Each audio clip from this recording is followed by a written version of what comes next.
Praise the Lord. ஒரு மனிதன் ஒருவன் ஒரு முனிவரிடம் சென்று நான் முனிவராக வேண்டும் என்று சொல்லி கேட்டாராம்.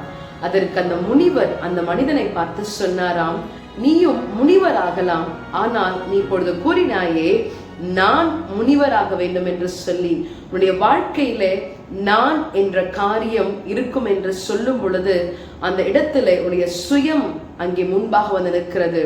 அதனால நீ நான் என்கிறதை விட்டுவிட்டு முனிவராக வேண்டும் அப்படின்ற உன்னுடைய சுயத்தை வெறுத்து நீ வரும் பொழுது நிச்சயமாகவே நீ அப்படி ஆக முடியும் என்று சொல்கிறாராம்.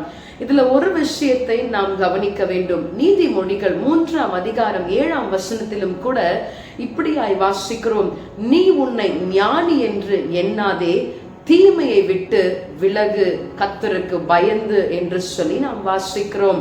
பிரியமானவர்களே, நாம் ஒவ்வொரு நாளும் நம்மை ஞானி என்று எண்ணிக்கொண்டிருக்கிறோம்.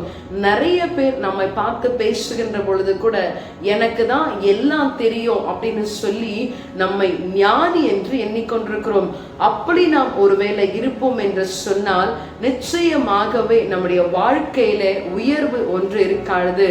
இந்த நாளிலேயும் ஆண்டவரே, இப்படிப்பட்ட காரியத்தை நான் ஒருவேளை செய்து கொண்டிருந்தேன், ஆனால் என்னை மன்னித்து உம்முடைய ஞானத்தை என்னிலே விளங்க செய்யும் என்று சொல்லி ஒப்பு கொடுக்கும் பொழுது நிச்சயமாகவே இன்னும் அதிகமாக மதிக்கப்படுவீர்கள், கனப்படுத்தப்படுவீர்கள். இந்த நாளிலும் நம்முடைய ஞானமாய் இருக்கிறவரை ஆராதிக்க விற்று கொடுப்போமா? Praise the Lord.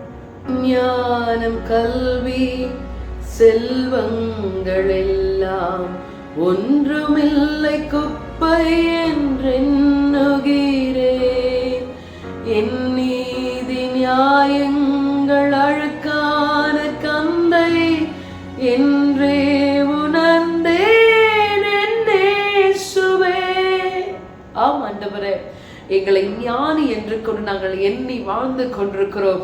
ஆனால் நிறைய இடங்களிலே ஆண்டவரே நாங்கள் மூடத்தனமாக பேசிக் கொண்டிருக்கிறோம். அப்பா, இந்த நாளிலேயும் ஒருவேளை நான் என்கின்றதான உணர்வு எங்களுக்குள்ளா இருக்கும் என்று சொன்னால் எங்கள் சுயம் எங்களிலே சாம்பலாய் மாற விட்டு கொடுக்கிறோம். உம்முடைய ஞானத்தை எங்களிலே விளங்க பண்ணும், ஆசீர்வதியும். இயேசு கிறிஸ்துவின் நாமத்தில் ஜெபிக்கிறேன் பிதாவே, ஆமென்.